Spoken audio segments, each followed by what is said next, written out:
So, ladies and gentlemen, let's go to Burkina Faso, the beacon of revolution in Africa. Ladies and gentlemen, when the Muslims were at home, they were celebrating. We saw the pictures of Captain Ibrahim Traore actually observing his Muslim celebration and every other thing. Guess what the Burkinabe troops were doing? They were in strategic position defending the territorial integrity of the nation. You see, that's why we've not heard anything negative about Burkina Faso. You know, they are ever conscious, they are formidable, and they are battle tested. And if anyone thinks that going to the AES is a easy stroll,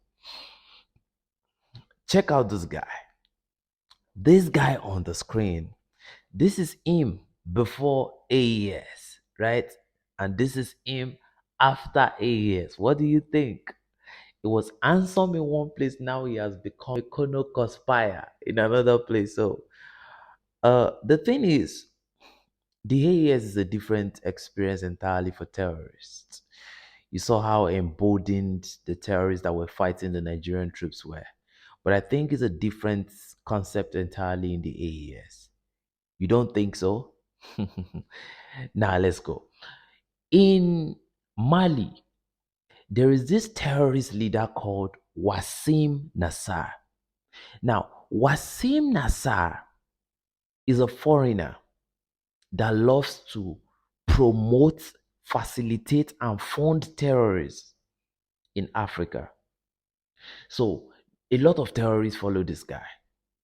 So, Wassim Nassar actually told the terrorists that, like, he told them that the Malian Air Force, that they were out of missiles and they were out of ammunition and the troops should mobilize. That's the terrorists, they should mobilize and attack. So while they were mobilizing, there is this terrorist depot called the GAT terrorist depot. Now that terrorist depot belongs to, most especially, don't let us use the word belong. It is being used by terrorists, but most especially, according to what we heard, the Tuareg terrorists from Algeria, like the one of the Tuareg clan, whatever they call it. So while they were, a lot of them were already loading, trying to get, fuel into their machines, into their vans and everything. After acting on the instruction of Wasim Nassar, everywhere went kaboom.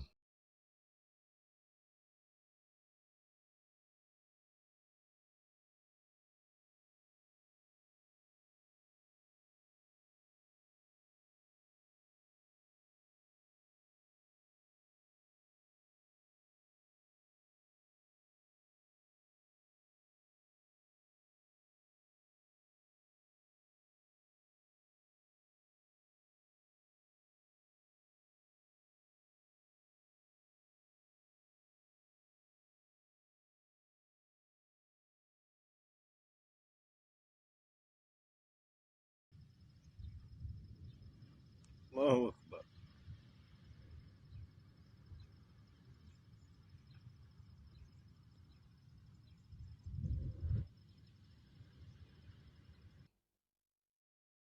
And now we wish them the best of luck as they meet their 72 virgins in Jannah.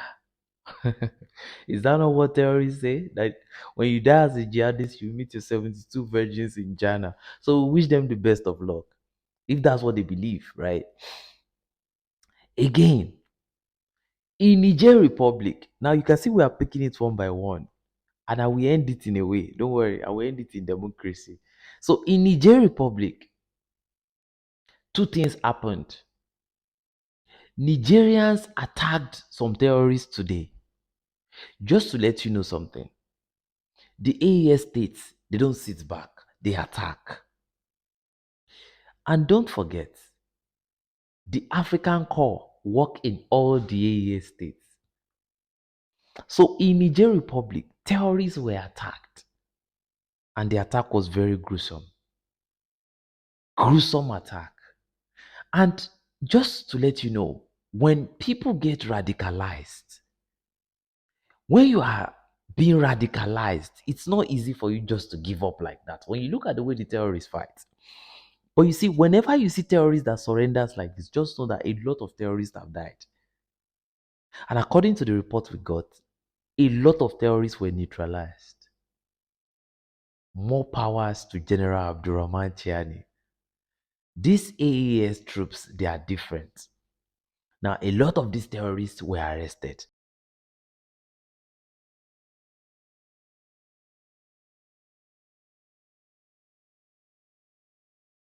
Now, I have a problem. And a lot of munitions and cage and belongings were recovered too. But the problem I have is, all these terrorists that have been arrested in AES, what do they want to do with these guys? Is it no high time we start doing target practice? No, that's just what I think, because what will you use them for now? What intel would this one have that will be different from the intels of the ones that have been arrested before? Well, maybe tactics has changed. Maybe they will be able to give the troops the latest updates on what the new technique is going to be. But well, the second one, there were some terrorists that were trying to attack a Nigerian outpost. According to reports, which is credible, as they were trying to attack the outposts, they were outgunned and outmaneuvered. They turned in a desperate aim for safety.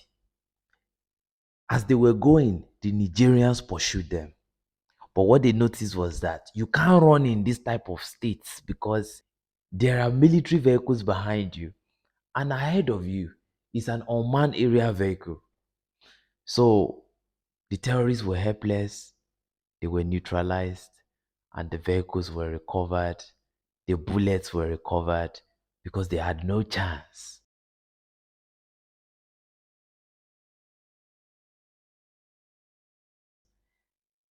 But ladies and gentlemen, we are seeing the battle for freedom, not just the freedom of the AES, the freedom of Africa. We are seeing it today because let us not believe that terrorism in the AES ends in the AES. It's a mindset, it's an ideology. If terrorism continues to prevail, people might start, young outlaws might start believing that terrorism is a way of life. And I think a lot of people are beginning to develop and inculcate the good habits and the good ideology of the AES states. Look at the president of Botswana. This country shouldn't be where it is. This country shouldn't be in debt. There's no way. It is unjustifiable. I cannot, by the life in me, understand why we are where we are. I cannot. I refuse to embrace this unpleasant reality. I refuse. I am a persistent objector to this conventional and mundane existence. And yet we are sitting on trillions of dollars of mineral wealth. But it doesn't work. The Washington consensus is absolute nonsense. Don't come to me and tell me government must not get involved in the arena of production. No, I don't care from what school of economics you get it from, Chicago school, whatever. No, it's absolute nonsense. It doesn't work. And it will not work here. So let's try something we may even not know. Because the knowledge economy is an experimental economy. Most of the time now, a civilian president, he wears military outfits. I love him. Even if I think he wants to be the next Traore, but I like him. He is really, really working. The president of Botswana is for real. And these are the people that stand for the truth. Just look at what he said. But in some countries, you still have people trying to politicize terrorism and tries to cover it up. Nigerians, have you all discovered that during election, there is no terrorist attack? But after election, what happens? A lot of people don't understand that politicians have now weaponized terrorism. That one of their campaign stronghold is to tell you that, okay, we are going to stop terrorism within a month. So I think it's time for all of us to wake up and put more pressure on these people. A good Africa means one thing. No matter where you are all around the world, you can come back home. And let me tell you the funny thing.